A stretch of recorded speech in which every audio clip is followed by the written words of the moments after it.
Well, hello all. Foggy, drizzly, and misty outside. So we'll do the video inside the new studio.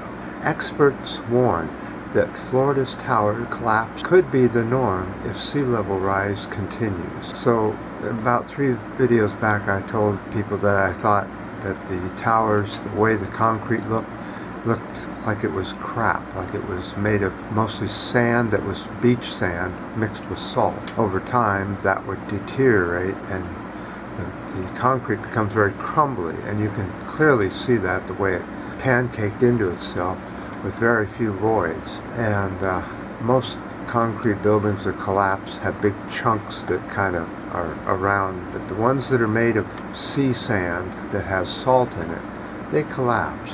A 2018 engineers report on the tower, major structural damage such as crumbling concrete column and lots of other damage.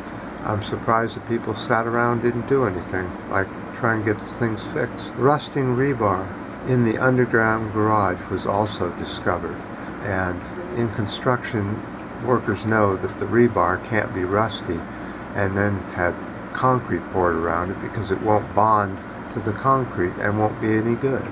So they're saying that the cause of the collapse is rising sea levels and more intense tidal flooding, salt water intrusion into the concrete. Now you have to make concrete a special way to resist the corrosion of both salt and other minerals, but it is done all the time. We use concrete for pillars and bridges across water all the time and it doesn't collapse. This is clearly an engineer's screw-up and a construction fault.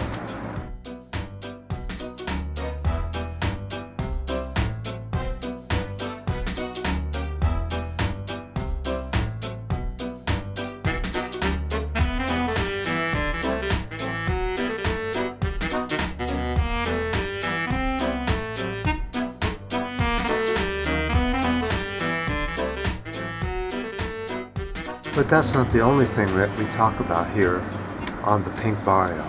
Let's talk about the beef industry. Caused deforestation in Colombia in their national park. Colombia has 28 million head of cattle. Some farmers are stealing land from the park. Here's a good picture of it as they keep creeping into the park. They do this all over the world, but in Colombia it's at an all-time record high. This is their largest park and needs to be kept intact. Unfortunately, many governments don't want to hassle with dealing with people that steal this gigantic piece of land, right? It's just piece by piece. Every year they steal a little bit more. And before you know it, they have acres and acres of stolen land.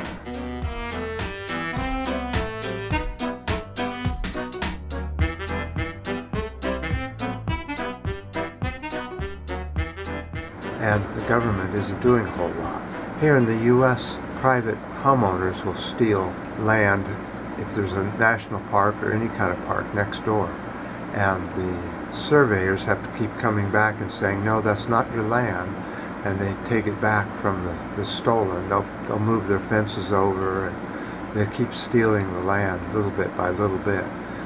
But in Colombia, they've taken land theft to a whole nother level, and there are loads and loads of biodiversity in that park that needs to be intact. We just can't be losing all this biodiversity. I definitely do appreciate your ups, your downs, new subscribers, and definitely the comments. Always look forward to the comments. And until next time.